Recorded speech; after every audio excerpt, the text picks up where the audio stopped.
mostraron el profundo interés que el pasado todavía genera en los tiempos actuales, recreando y dando vida a fragmentos que están llenos de significados. Hoy se abre un segundo ciclo con la presentación de la conferencia que desarrollará la doctora Mary Nash. Este ciclo tiene la intención de abordar la historia europea desde la visión de género en una serie de charlas cuyas expositoras nos proponen un recorrido por la antigüedad, las épocas medieval y moderna y la contemporaneidad, con un desarrollo pleno de transformaciones que empezaron a modificarse luego de la Segunda Guerra Mundial.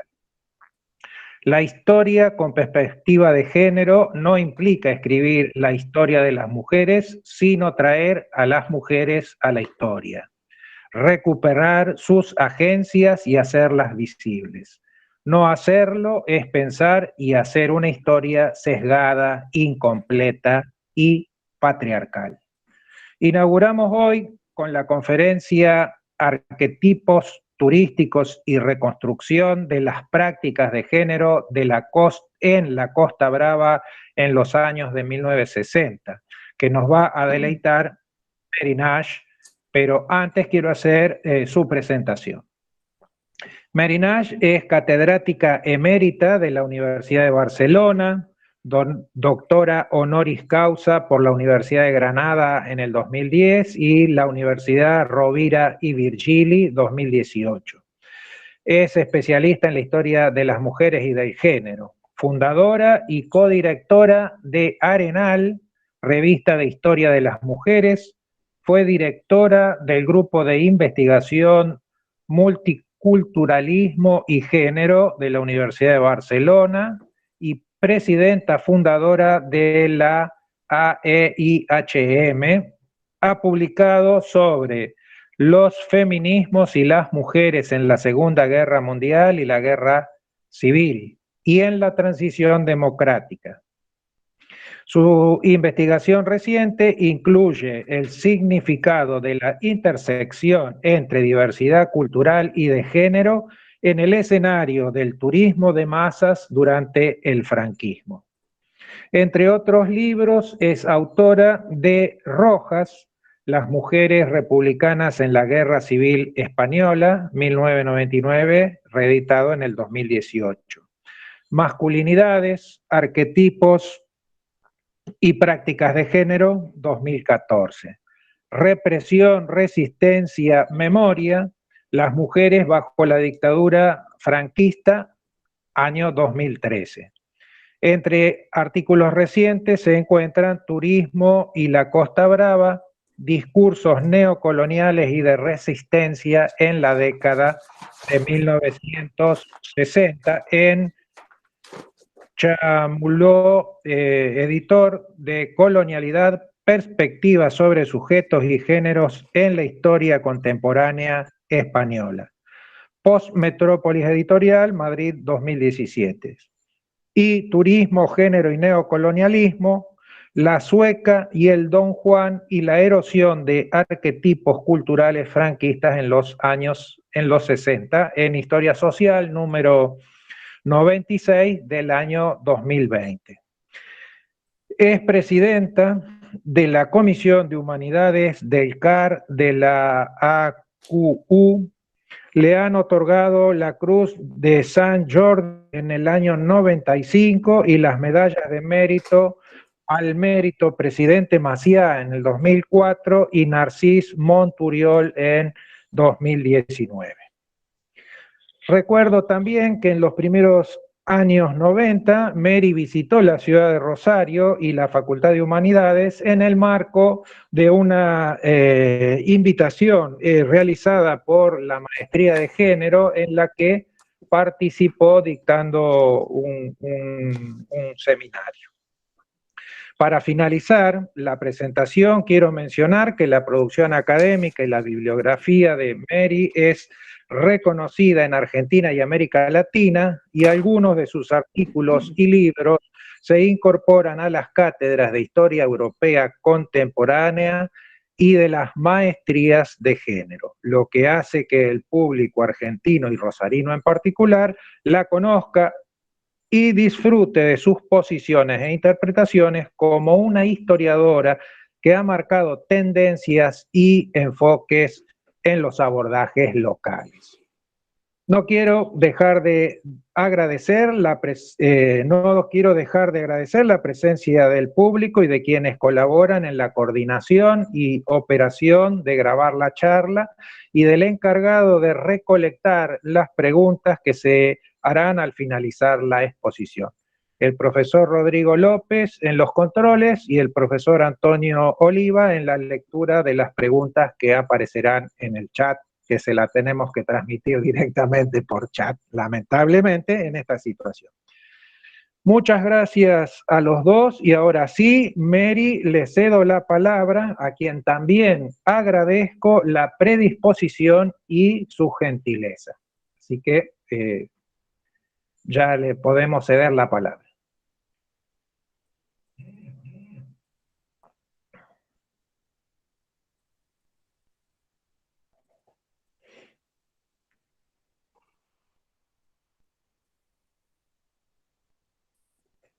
Ahí le avisé que arranque nomás.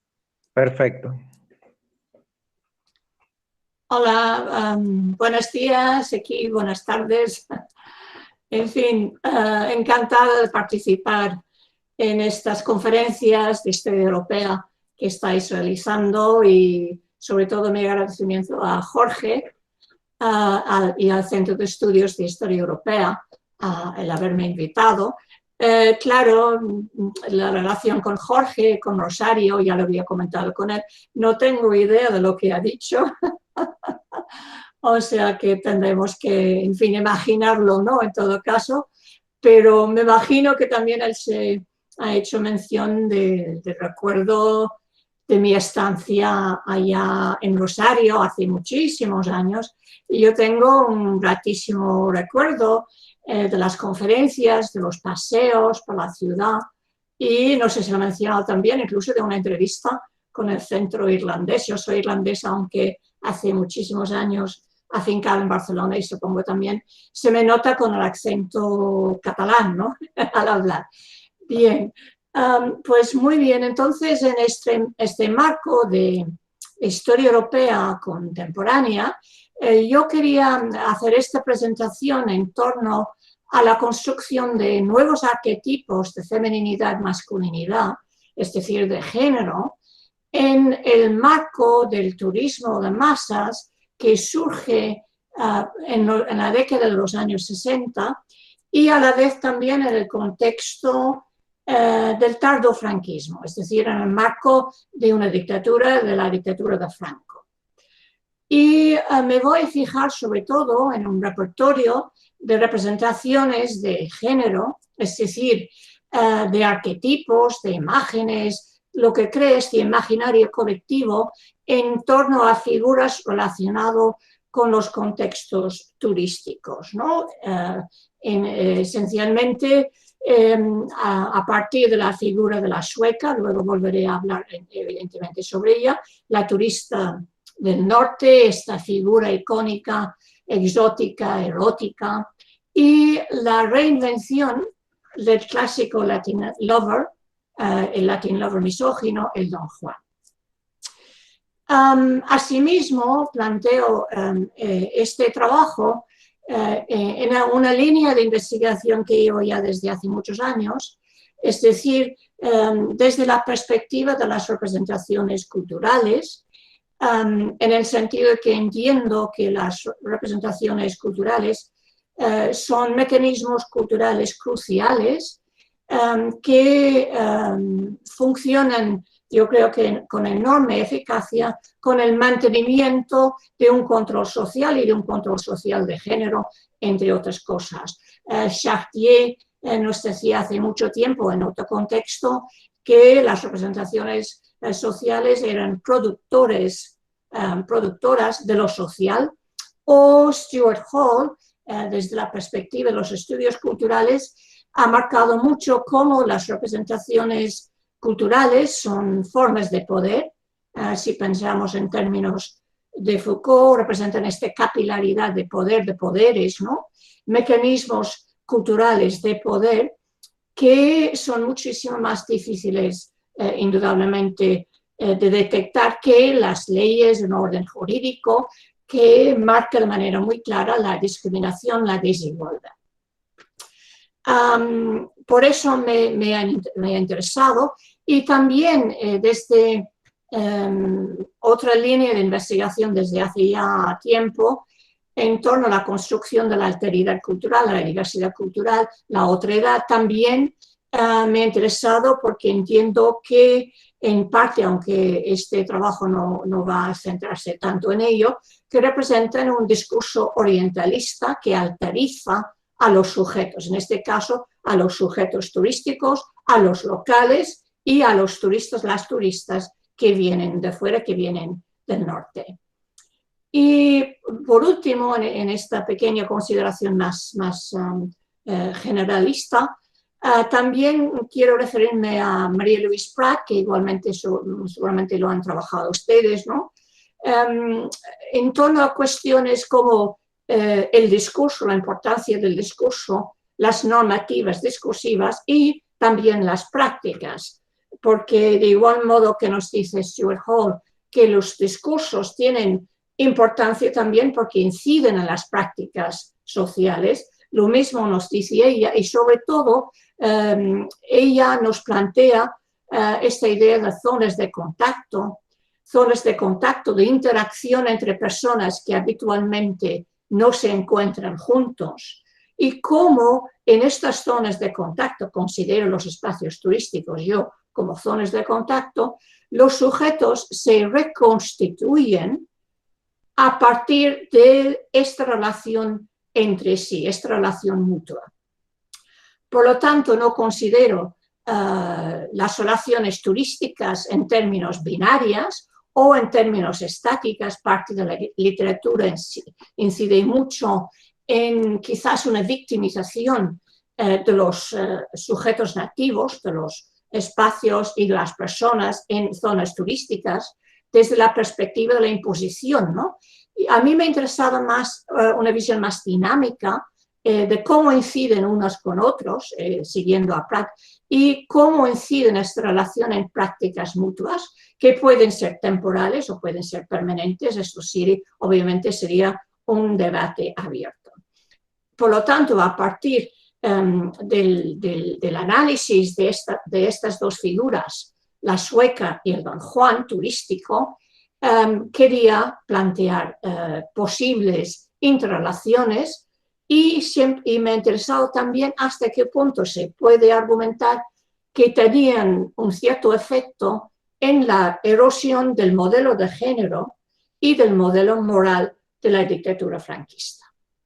De hecho, yo llegué a estudiar el turismo porque al escribir un libro y varios artículos en torno al feminismo de la transición, me era muy difícil responder a la pregunta en torno a la facilidad con la cual se derrumbó el orden jurídico, en todo caso de género del franquismo, y el orden moral. Entonces fui atrás y uno de mis argumentos sería que el turismo es un factor muy importante a considerar, no tanto en cuanto a un derrumbamiento abierto, pero sí a introducir fisuras, erosiones en el modelo franquista.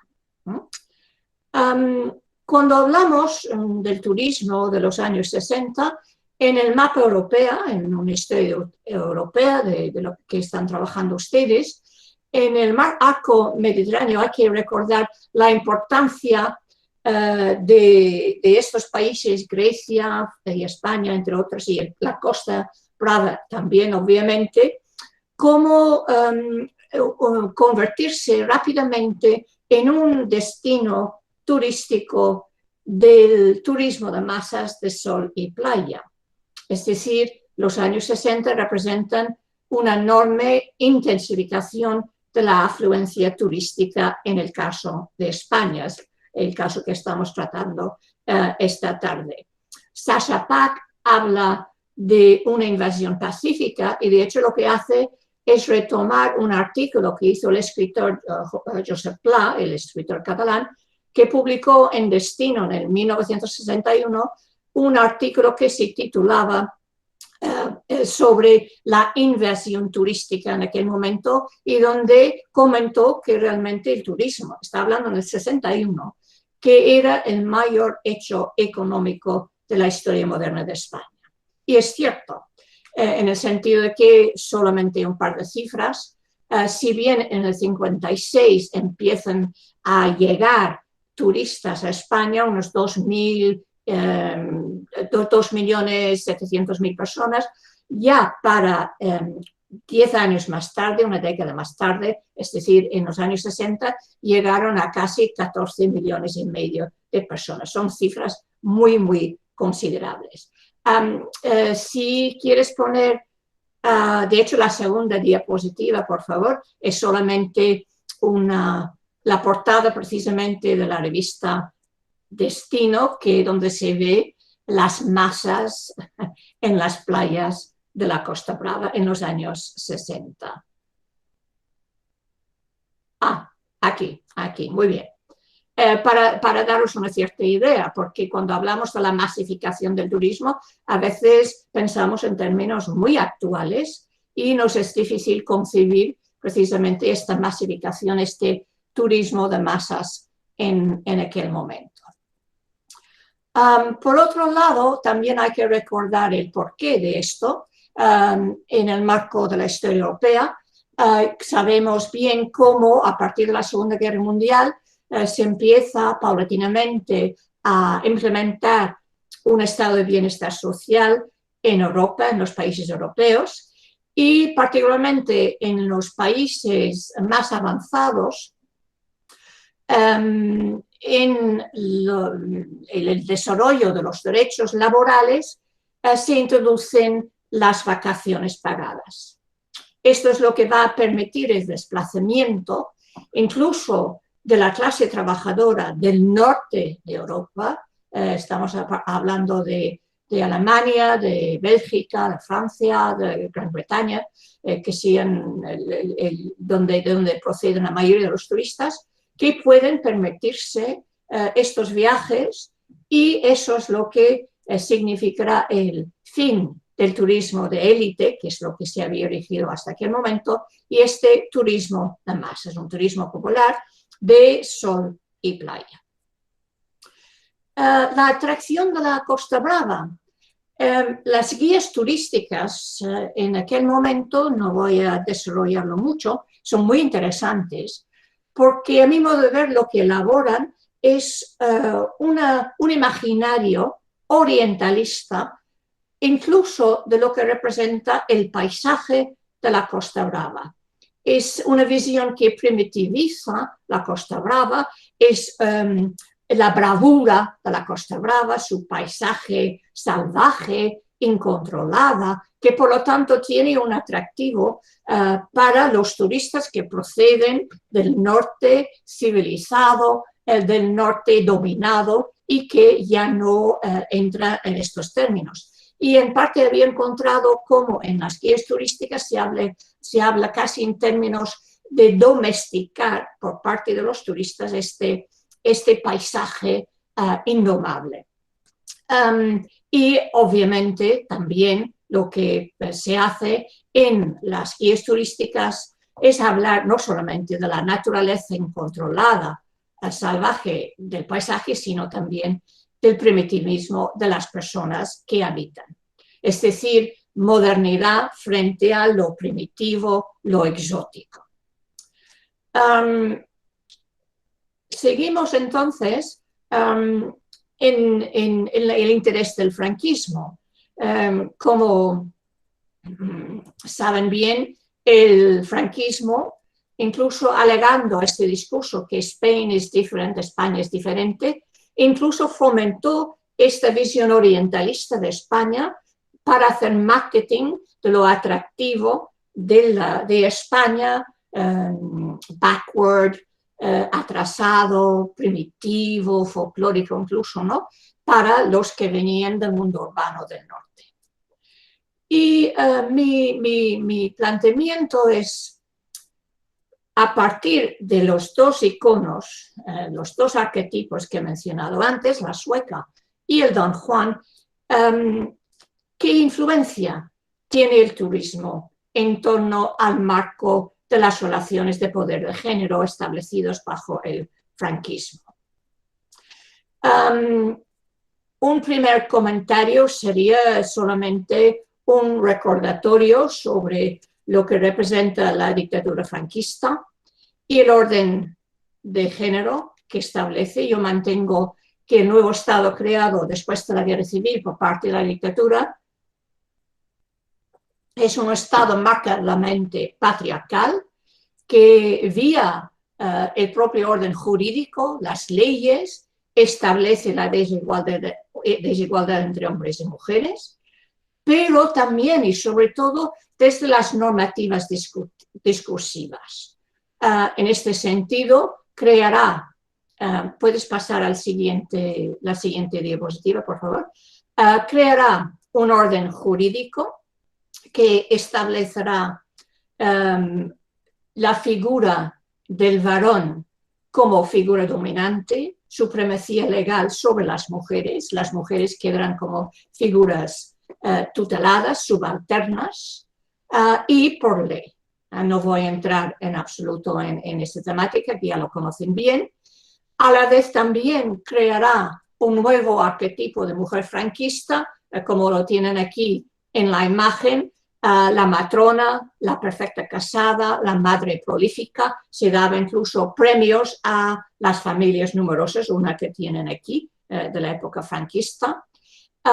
Y a su vez también se creaba esta visión de una masculinidad hegemónica relacionada con una masculinidad que obviamente centraba el privilegio masculino en todos los ámbitos, absolutamente en todos los ámbitos.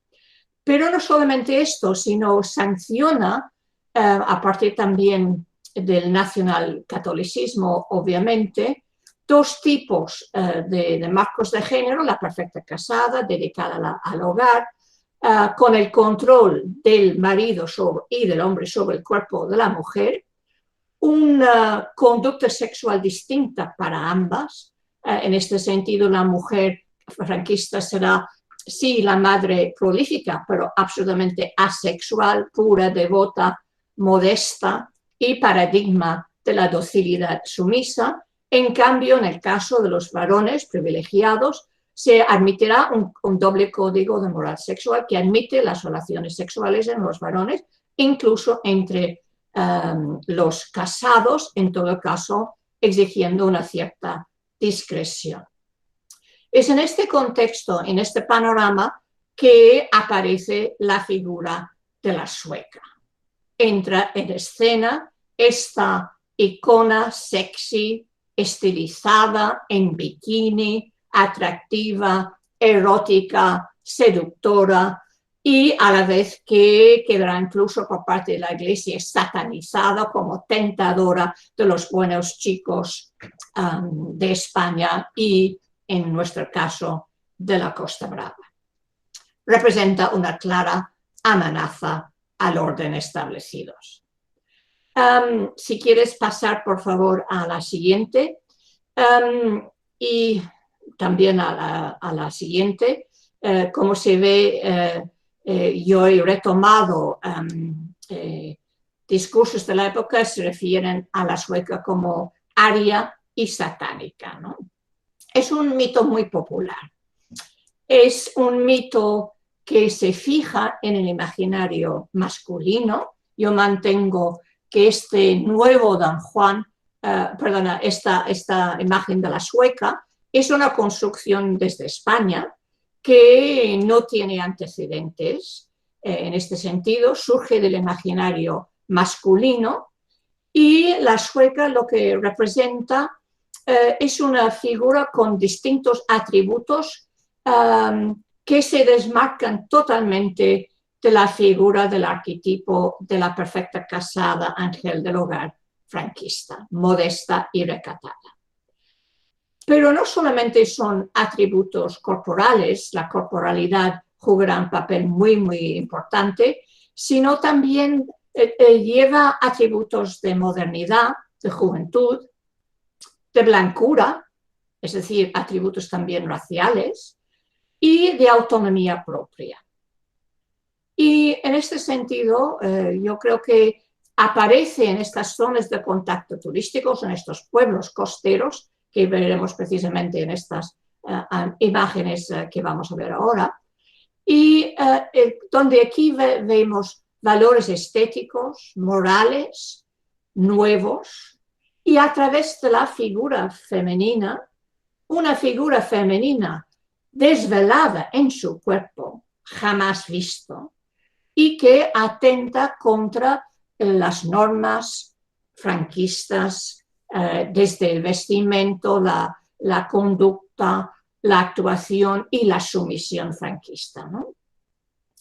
La foto la primera que van a ver es del 65, otra vez en la revista Destino, y a mí me parece interesante analizar las imágenes, ¿verdad?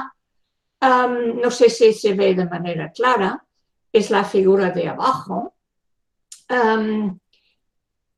Claro, está en blanco y negro, por lo tanto es más difícil apreciar a lo mejor, pero yo quería ver esta con un poco más de detalle, ¿no? ¿Qué es lo que tenemos aquí?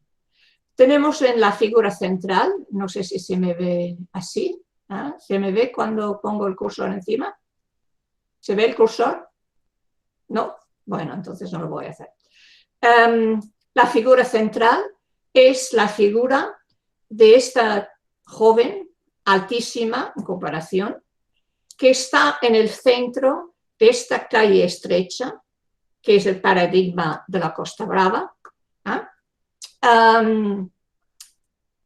Aquí lo que tenemos es una política corporal también. Esta vez no lleva bikini, sino bañador, pero destapada, se le ve su cuerpo clarísimamente. Ella, fíjense, ocupa el centro de la calle, avanza con un aire de superioridad. Y yo creo que aquí, que indirectamente, aunque sea una imagen presentada por una revista en Barcelona, lo que tenemos aquí es esta visión orientalista plasmado a nivel de imagen, ¿no? Ella, a mi modo de ver, luego podemos debatirlo en todo caso, en este marco es una figura exótica, una figura de cierta autoridad, ¿no? Ella avanza, ocupa la calle, tiene la cara alta, por lo tanto, una cierta superioridad. Y mi interpretación de la figura a su izquierda es la figura de la mujer local, la figura autóctona. Entonces, desde la figura, la performatividad central de la turista, la sueca rubia, lo que tenemos aquí es la mujer local que viste en colores más bien oscuros, que no manifiesta esta autoridad, que es la figura maternal con un niño o niña en brazos, que no mira directamente.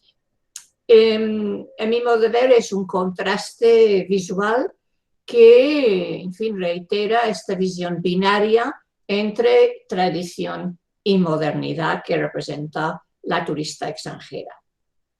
Si seguimos a la siguiente diapositiva, es otra visión, esta vez de la revista satírica La Codorniz, es una magnífica revista satírica de la época franquista. Recordar que estamos en plena época de la dictadura, por lo tanto, de las represalias, las represiones y la censura. Y La Codorniz lo que hacía era, a través de la sátira, de la ironía y de la imagen, lograr una crítica indirecta del franquismo. Sabemos también muy bien que cuando miramos textos visuales, representaciones visuales, siempre hay que tener los códigos para interpretarlos. Aquellos que no tienen los códigos, indudablemente, tienen otra manera de entenderlas, ¿no? Entonces, me interesa siempre la búsqueda de estos códigos ocultos, pero que a la vez están transmitiendo un mensaje, ¿no? En este caso, a mi modo de ver, el mensaje, que volveremos a ver algo más tarde, es un mensaje en clave de sátira orientalista. Tenemos aquí la turista rubia, que sí que en esta vez va en bikini, con su cuerpo con características realmente acentuadas. Rompe todas las normas de género, va destapada en la calle, está fumando, otra cosa que las mujeres decentes, respetables, evidentemente, no podían hacer. Y con gafas de sol también, que representan, ¿no?, Ava Gardner de aquella época, ¿no? Una mujer cosmopolita, segura de sí misma, que otra vez ocupa un sitio significativo en este espacio público. La señora local, otra vez, a mi modo de ver, es esta visión que primitiviza a los locales en un discurso orientalista. Va vestido de negro, incluso con la cabeza tapada. Es una feminidad arcaica, neocolonial incluso, que evidentemente no tiene atributos sexuales, ni mucho menos.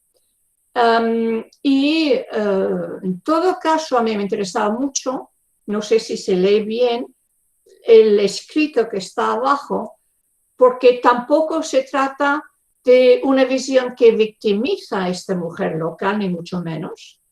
Es una visión que permite la resistencia de aquellas mujeres supuestamente sumisas del franquismo, porque la lógica discursiva que ella nos presenta en este escrito es que ya vendrá el el invierno, ¿no? Se acabará el verano y vendrá el invierno. ¿Qué quiere decir? Que está absolutamente consciente que se trata de una presencia temporal, acotada en el tiempo. Yo a veces incluso utilizo el término que es un no lugar, tomando de la antropología. Es un lugar de tránsito que, por lo tanto, permite saltar las convenciones sociales habituales. Pero esta señora está consciente de ello. Y me parece también interesante cómo delimita precisamente. Y la tercera figura, que también, a mi modo de ver, es una performatividad callejera incluso, que muestra este hombre local con un imaginario obviamente misógino, de una mirada lasciva, de intento de conquista del objeto de deseo, que es la turista que tiene delante, ¿no? Es decir, es un juego, me parece bastante complejo, y vale la pena mirar el cartelismo turístico de la época, pero particularmente encuentro las críticas que subvierten este modelo del Don Juan y de la turista sueca a partir, en este caso, de la codorniz.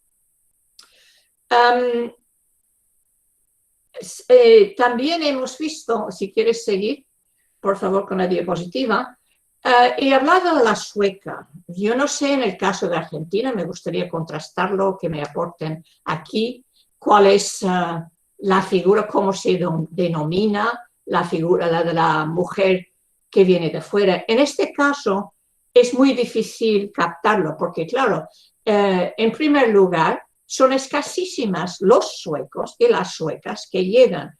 En el caso de la Costa Brava en los años 60 no llega al 4% de los turistas. Sin embargo, el arquetipo mítico, icónico, es la sueca, no es la francesa, ni la belga, ni la inglesa, que son las que realmente están por las calles de los pueblos de la Costa Brava en aquel momento.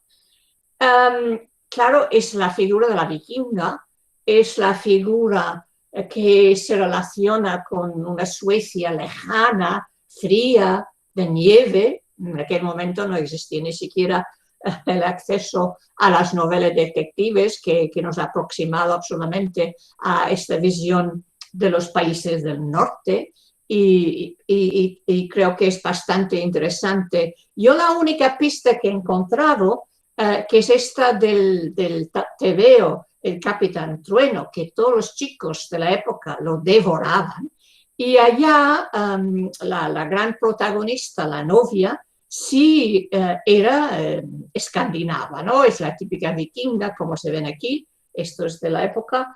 Es Sigrid, ¿no? Es la rubia escultural con un cuerpo extraordinario que también se publicaba en la época franquista, que también son estas paradojas de fisuras en el modelo moral franquista. En todo caso, ella contrasta con la mujer racatada y casta y pura, y por lo tanto es muchísimo más asequible, o en todo caso se lo piensan los jóvenes españoles y catalanas de la época. En este sentido también, vamos a ver, podemos seguir. La mirada hacia ella, brevemente, porque pasa el tiempo, ¿no? Es una mirada de latino hacia la blancura del norte. Yo he detectado realmente un discurso racializado respecto a la que viene del norte.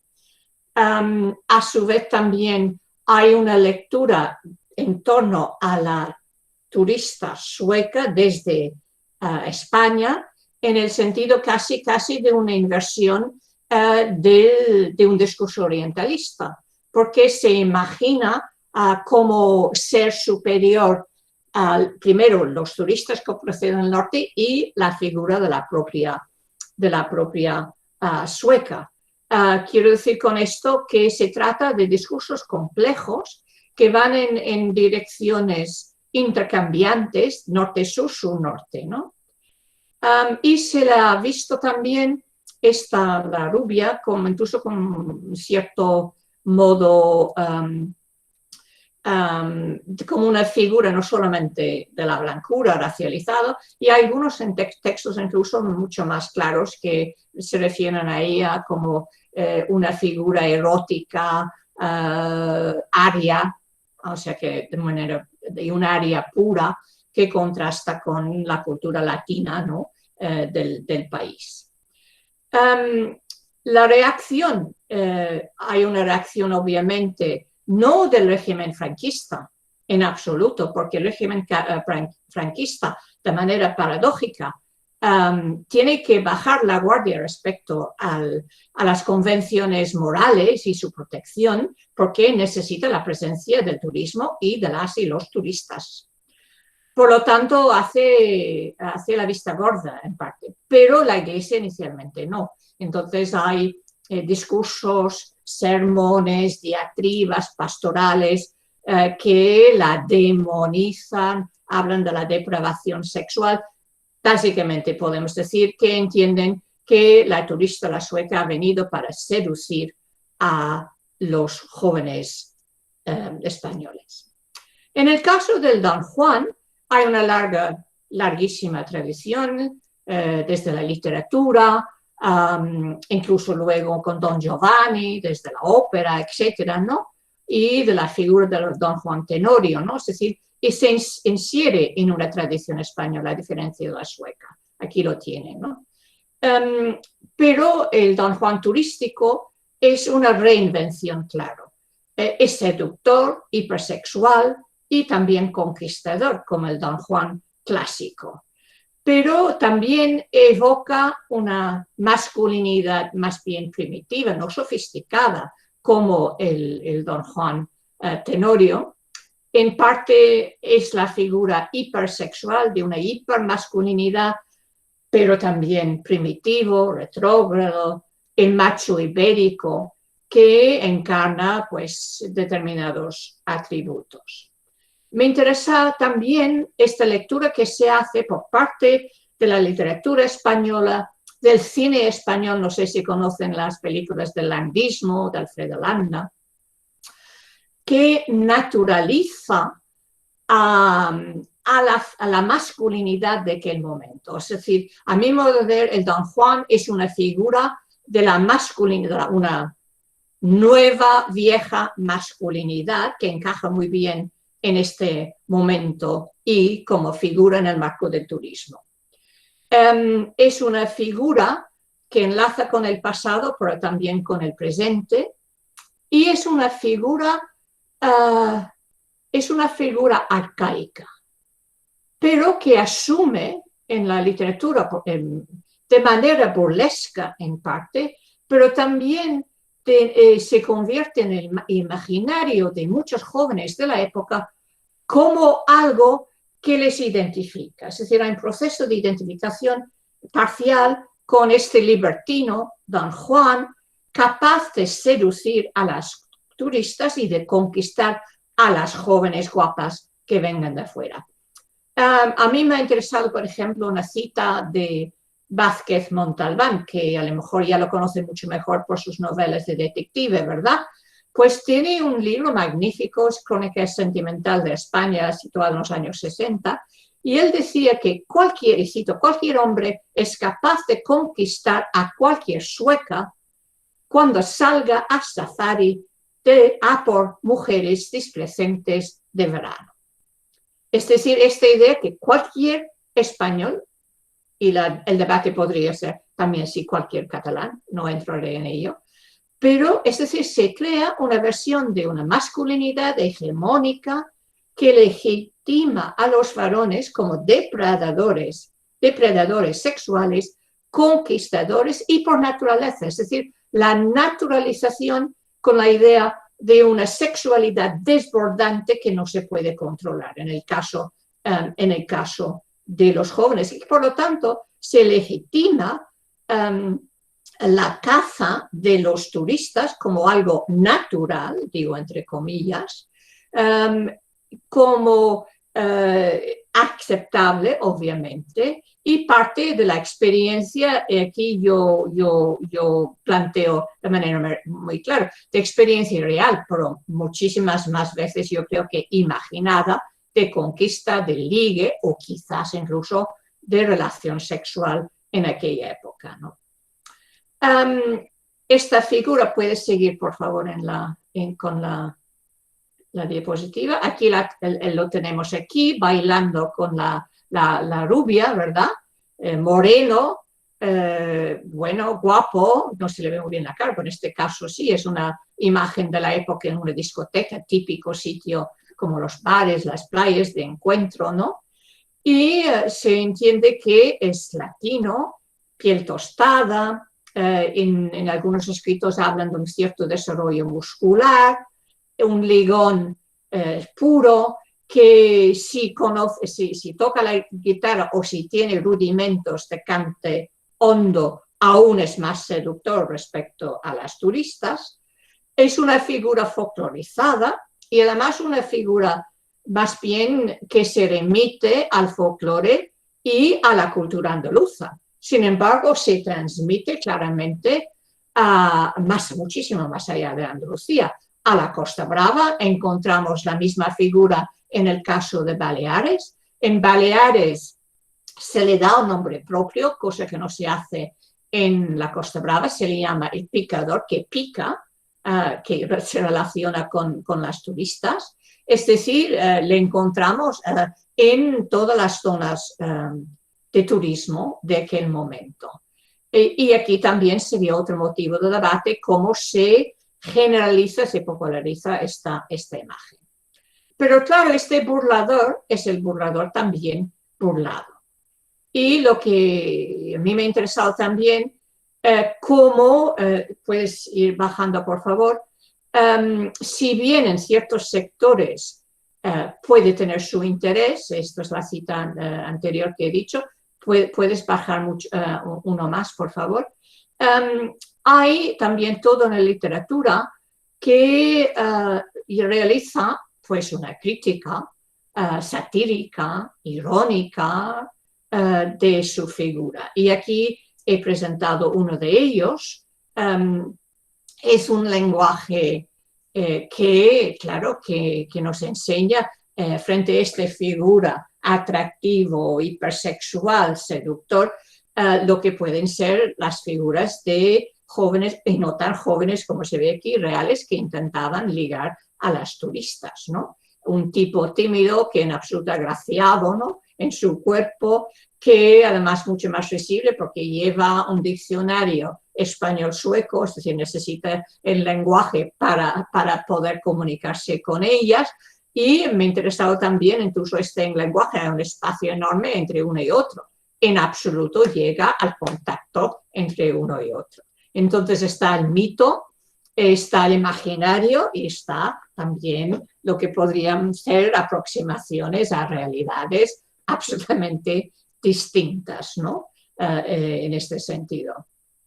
Claro, con su gesto compungido, no se sabe muy bien si el piense es guapísimo, seductor, pero está clarísimo también por parte de ellas en absoluto. Si quieres bajar más, aquí quería... No, la penúltima, por favor. Sí. ¿Hay una imagen? Ah, no. Más arriba. Ah, pues me falta la imagen. Bien, no pasa nada. No está. Me quería referir a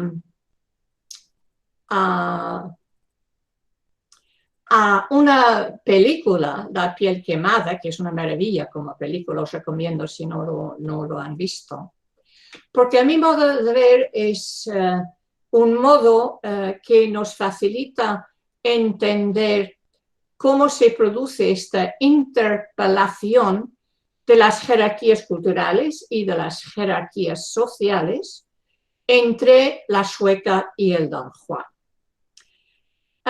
El Don Juan sale del reino mítico, de un mundo primitivo, arcaico.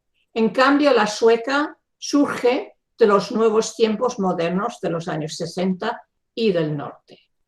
Pero ambos son conquistadores del cuerpo de uno y de otro, ¿no? La sueca tiene un espíritu cosmopolita, de autoridad y autonomía femenina. En cambio, Don Juan opera desde una innata o supuesta innata superioridad en cuanto a hombre, de privilegio masculino y de autorreconocimiento de su sexualidad que puede imponer. Entonces, en este sentido, tenemos ya un conflicto de jerarquías sociales y de jerarquías culturales y de jerarquías de género que se interponen aquí. Por otro lado, también quería confrontar la superioridad cultural del norte, por lo tanto de la sueca, con la jerarquía social existente, que también se pone en cuestión en estos encuentros turísticos. Y precisamente en la película que he mencionado, lo que se ve de manera muy clara son estas dinámicas de clase cuando precisamente se traspasan las fronteras de clase. El protagonista de la película La piel quemada, del 67, es un trabajador, un albañil que trabaja en la construcción, en las muchas construcciones de hoteles que se están produciendo en aquel momento con el boom turístico. Está ubicado en la Costa Brava, en Lloret del Mar, que tiene un incremento exponencial de hoteles, de todo tipo de hostelería, de fondas en este periodo. Pero no solamente se trata de una jerarquía social de trabajador, pero hay otra dimensión más, porque ¿de dónde procede? Es el emigrante que procede del sur de España. Entonces hay dimensiones distintas que están operando. Y es este trabajador albañil, que es el Don Juan de la película, que se relaciona y conquista y es conquistado por la turista, la sueca. Y el título es extraordinario porque es la piel quemada. La turista le ve en términos del hombre moreno, primitivo, latino, seductor, Latin lover. Pero claro, su piel está moreno porque es un albañil que trabaja con el torso nudo en los andamios de las construcciones en la misma playa. Sin embargo, estas claras distinciones de clase desaparecen momentáneamente en este no lugar de anonimato que es el turismo. Porque la turista rica, en este caso no es sueca, es belga, incluye a los trabajadores, los albañiles, emigrantes del sur, en sus juergas, en sus fiestas, en las discotecas.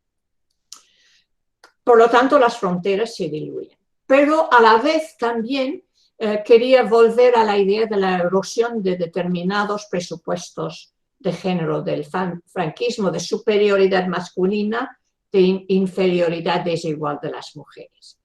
Porque en este juego entre ambos, él, el hombre, el varón, es conquistado por parte de la sueca, la turista rica, que va en coche descapotable, que le lleva arriba abajo a restaurantes, a discotecas.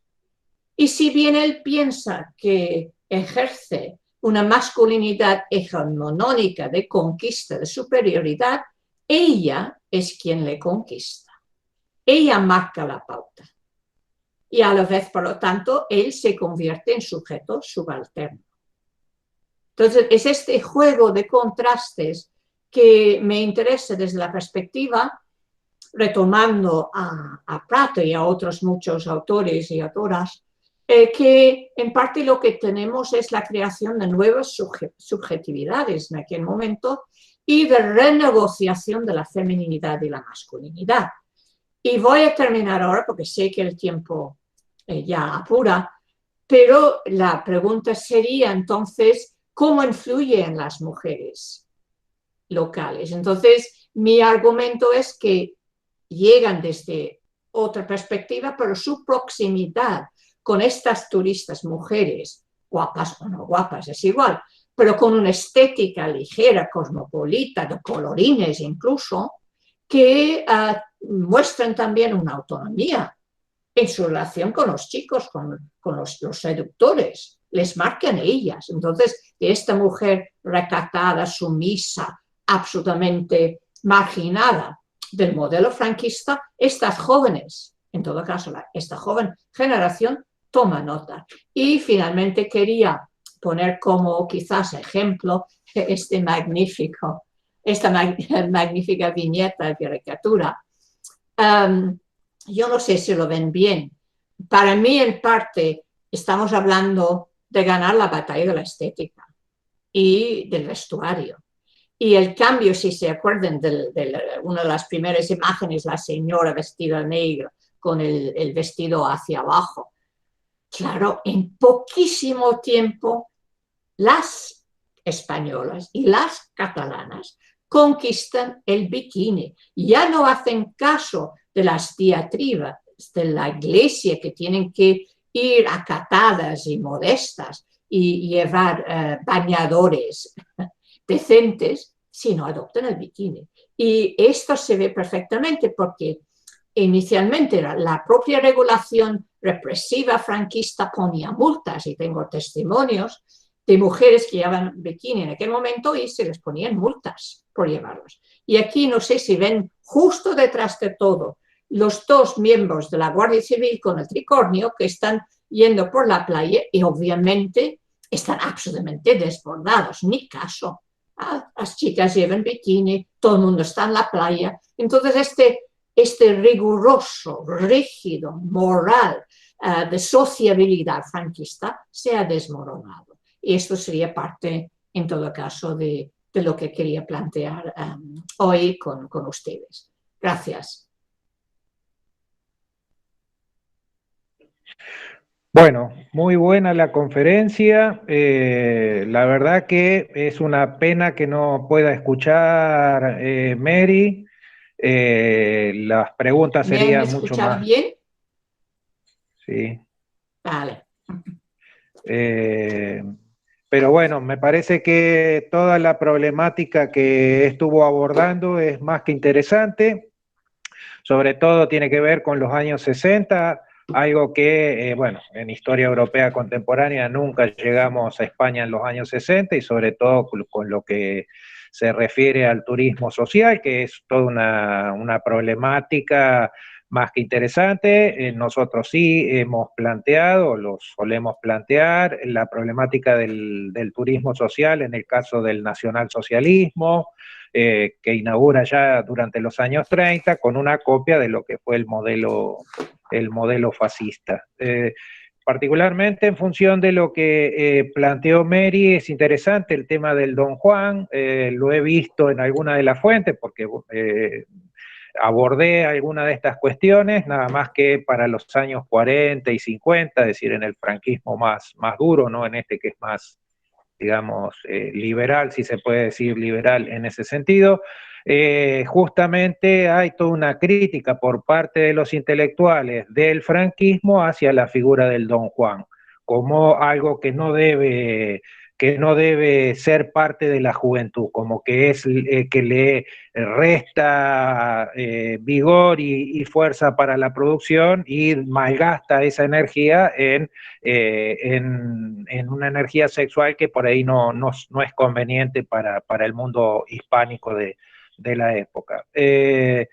Yo quería agradecerle a Mary su exposición, que ha sido muy didáctica, muy interesante y sobre todo no solamente por la narración, sino también por el recurso de las revistas que ha trabajado, que me parece muestran una forma de dar a conocer un problema, una problemática de género que es muy interesante y al mismo tiempo también cómo abordar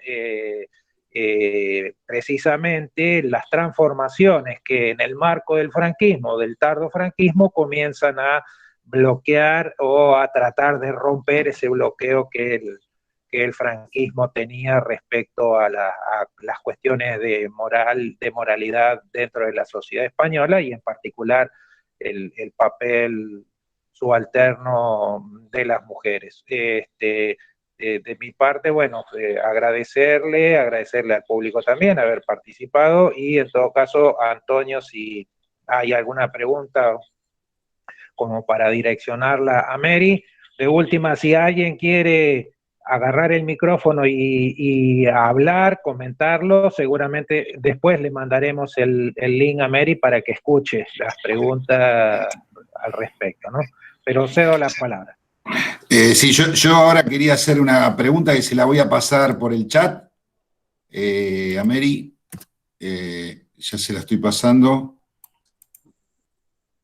Tiene que ver con el tema de cuál sería o de qué manera, de alguna manera, el régimen franquista intentó detener el impulso de los arquetipos sociales, digamos, que ella describió. ¿No es cierto? ¿Qué es lo que realmente el régimen hizo, digamos, ¿no?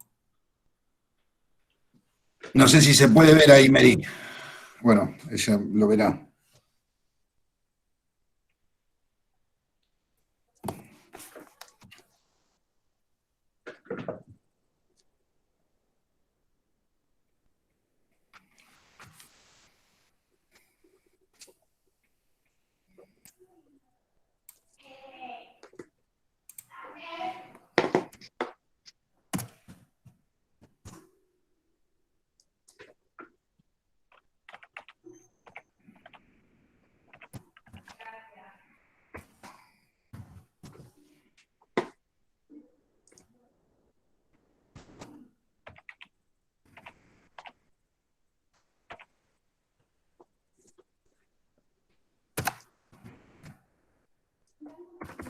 Hola, ¿sí?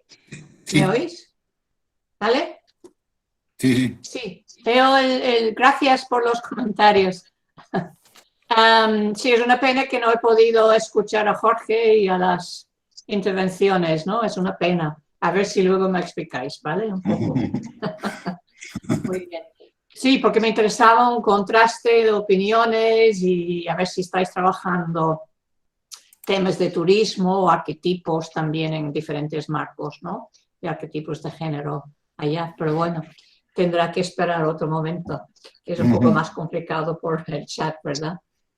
Bien, sí, respecto a la pregunta de Jorge sobre la reacción del régimen franquista, claro, el problema que tenían es que el desarrollismo económico de los 60 se mueve desde el turismo.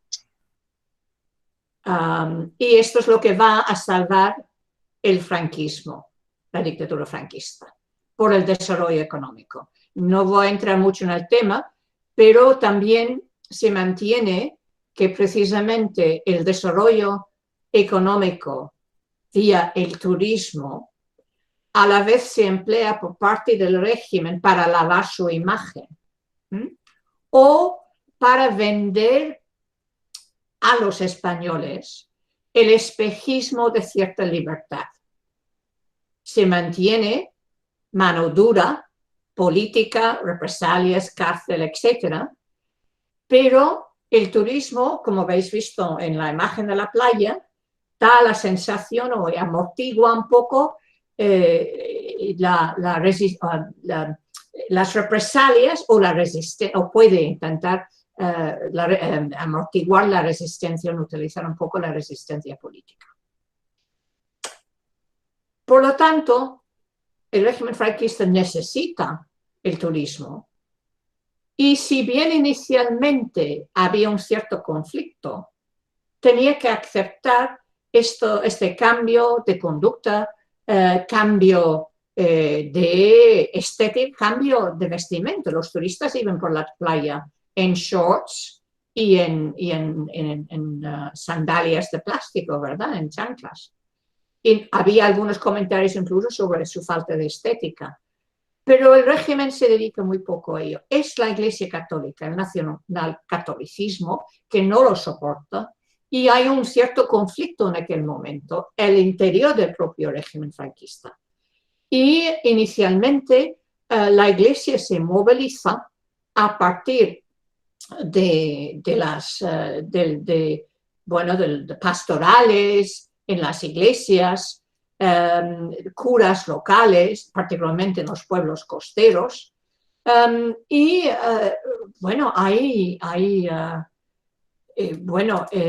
una denuncia absoluta respecto a la turista, no los turistas. Los turistas incluso decían que venían a beber, para el vino, a pasarlo bien, pero claro, no representaban una amenaza tan grande a la moral nacional católica que las chicas, porque uno de los fundamentos, como he dicho antes, del régimen franquista era la reconversión de la figura de la mujer, la mujer franquista, como modelo de castidad, de pureza, y con la misión, después de la guerra, de la purificación moral del país. Entonces, claro, la figura de la sueca pone totalmente en cuestión este modelo de pureza, de decencia, etc. Pero es la Iglesia que tomará este rol, ¿no?, del régimen, ¿no? Y, por ejemplo, va a decir, les califico y cito a las turistas como agentes satánicos que traen la perversión con sus depravadas costumbres. Otra cita podría ser respecto a su permisividad sexual. Dice, y cito, el demonio campa libremente en nuestras playas, hace grandes risas contemplando la impudicia de tanta carne exhibida. Nos estamos vendiendo el ánima, hermanos, por unas pocas divisas. Nuestra juventud va dejando la inocencia ante tanta ligereza, desvergüenza y pecaminosidad.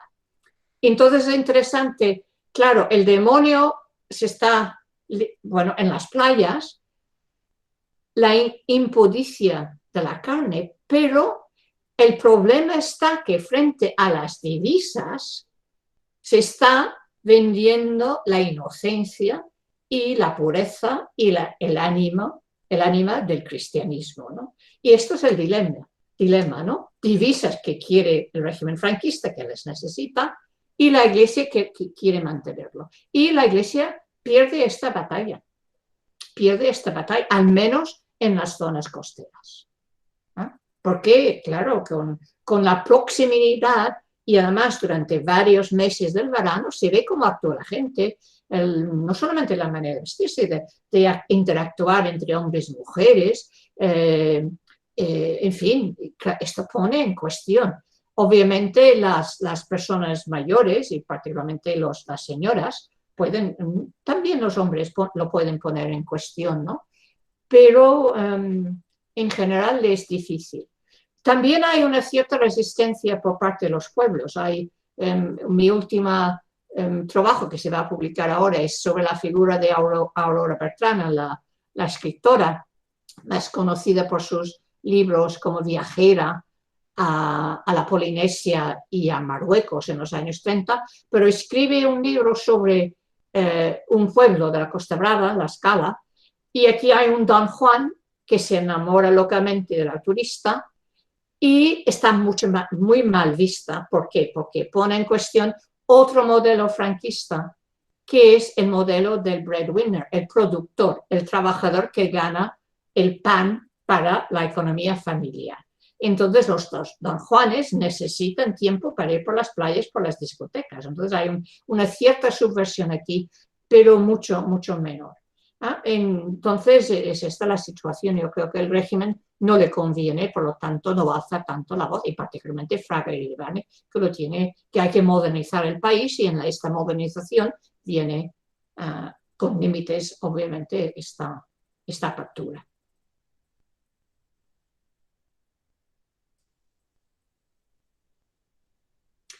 Y solamente diré, claro, dura lo que dura un verano.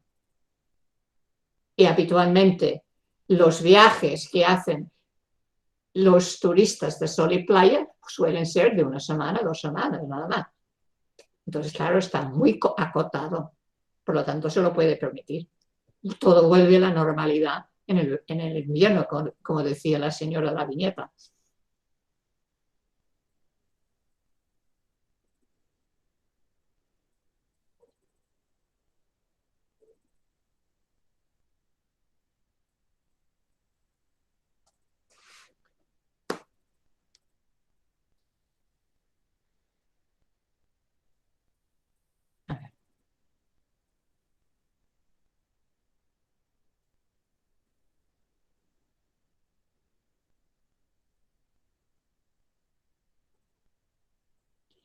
Sí, veo la pregunta también sobre los estereotipos, las diferencias entre la sueca, la francesa, la inglesa. Es bastante interesante, como he señalado antes,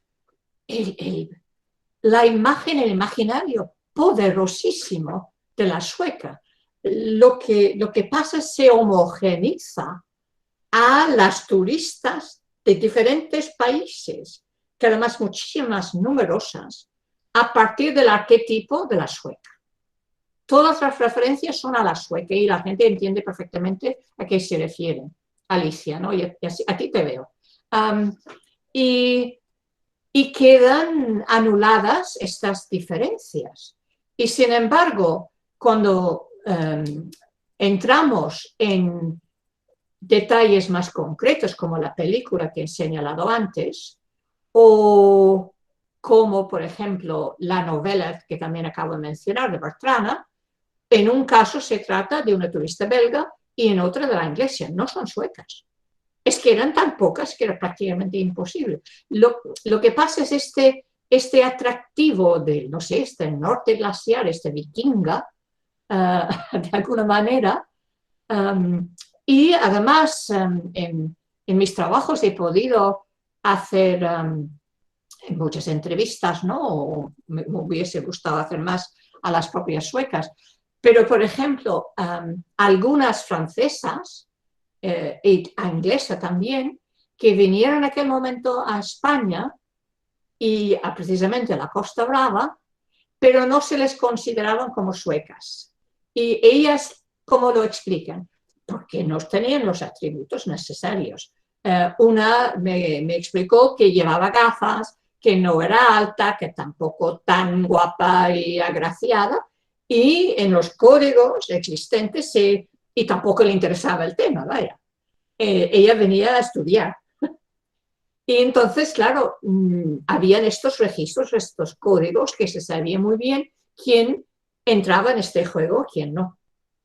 Entonces, y lo mismo, por ejemplo, otro testimonio, un testimonio de una escocesa concretamente, y quedó harta, y hay varios testimonios de este estilo, las chicas jóvenes turistas que quedan hartas de estos, me parece que el término que utilizó, estos Don Juanes babeantes, primitivos, que les miraban con una lascivia que no sé, bueno, desastroso, y que incluso se intentaban imponerse. Y bueno, la bofetada, las primeras bofetadas a veces de los chicos venían por aquí. Entonces hay un rechazo también. Ajá. Sin embargo, a nivel de este imaginario popular, que exageras indudablemente, y en las películas también, en el landismo, vienen de todas partes. De hecho, hay pocas suecas. Sin embargo, queda la invasión de las suecas grabada.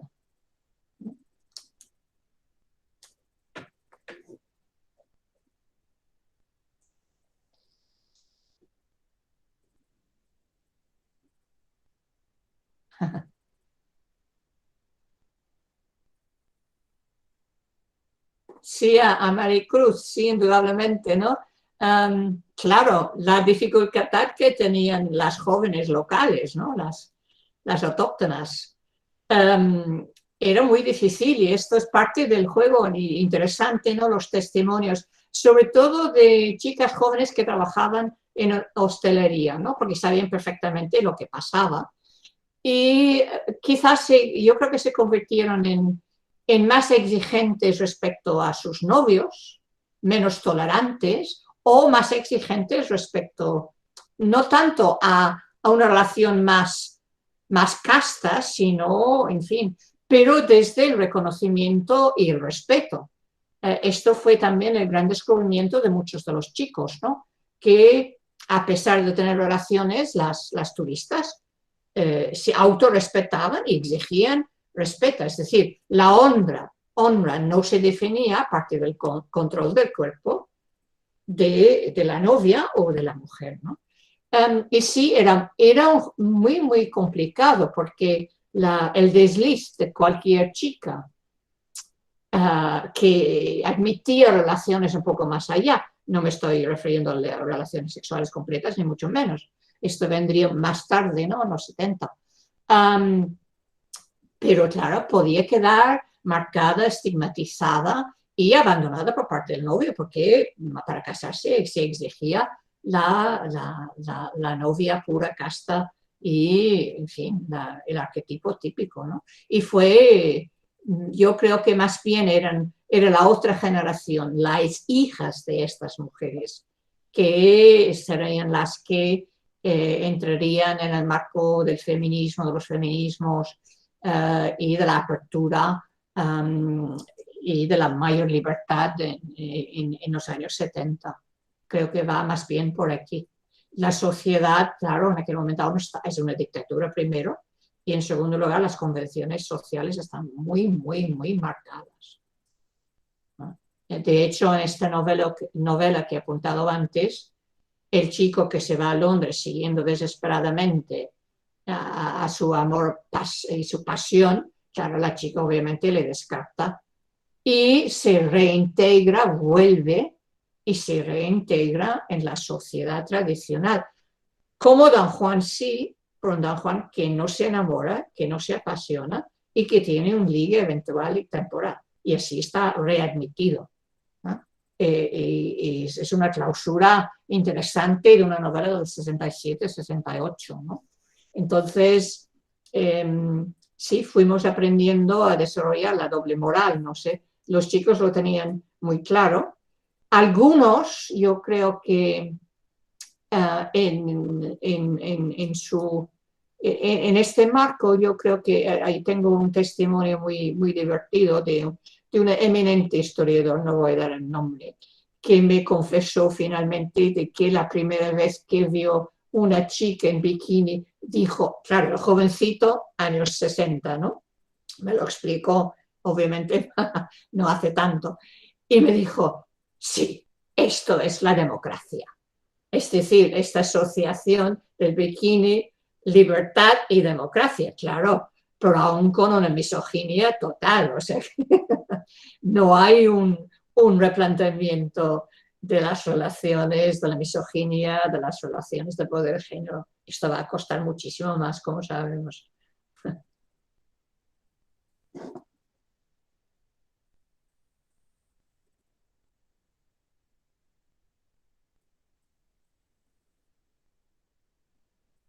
Y Jorge, dices de las rubias. Claro, muchas de las suecas no eran rubias. Claro, eran morenas, ¿no? O sea, incluso esto no. Si pasamos a la fotografía de la época, wow, hay un abismo también, claro. Sí, sí. Lo que sería una pregunta a hacerse es si entonces las morenas se empezaban a utilizar tintes para convertirse en rubias. No lo sé. Es una buena pregunta.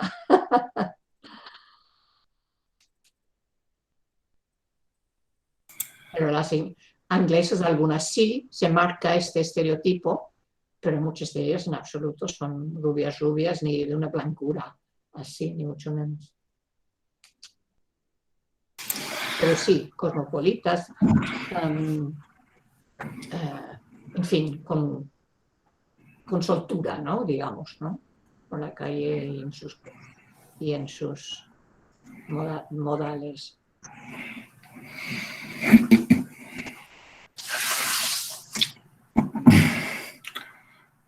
Bueno, Jorge, a lo mejor la podemos despedir a Mary y saludarle y agradecerle nuevamente, ¿no? Esta hermosa conferencia realmente. No sé No si he sé dejado alguna. no sé si querés decir algo y lo transmitimos por el Creo que chat. ya está, ¿no? De las preguntas del chat, tengo la sensación. Bueno, yo había hecho el comentario al principio y bueno, en función de las aclaraciones que estuvo haciendo y de los y señalando el tema de los estereotipos, me resulta muy interesante todo lo que está planteando y posiblemente también el vínculo entre el turismo social, el rol de las jóvenes en ese contexto de los años 60 y 70, el cruce entre España y América y Argentina en particular, que podría establecerse, porque creo que es un poco lo que Mary estuvo preguntando al respecto. Esto es válido y me parece de abrir a alguien que quiera o mandarle un mensaje por el chat o dejar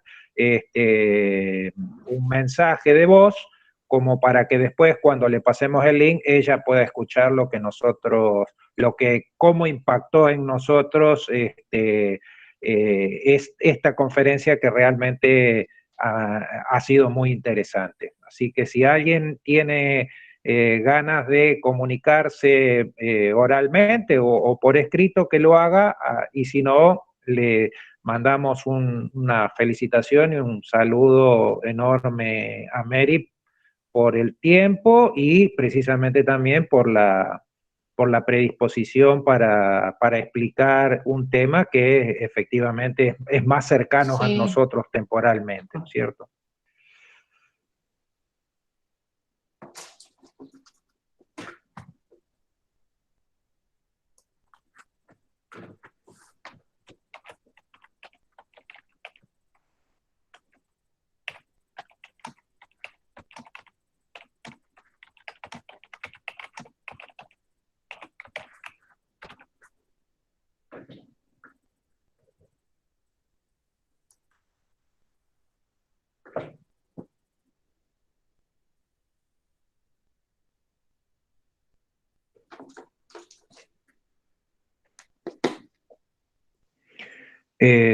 Bueno, agradecerle, Rodri, Antonio, también por la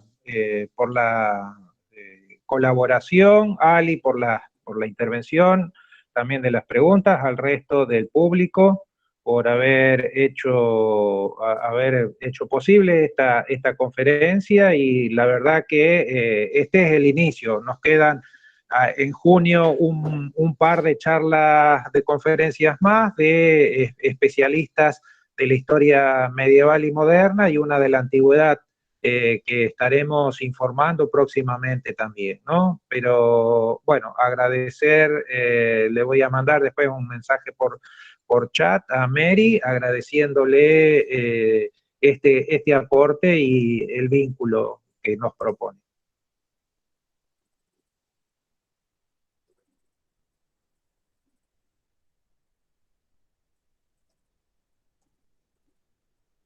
Muchas gracias, entiendo que ya se terminó. Gracias a todo el mundo. Bien, esperamos que tengamos mejor comunicación en otra ocasión. Un abrazo, hasta luego. Un abrazo, chao, hasta luego.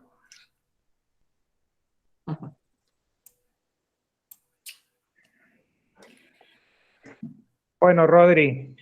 Vamos cerrando.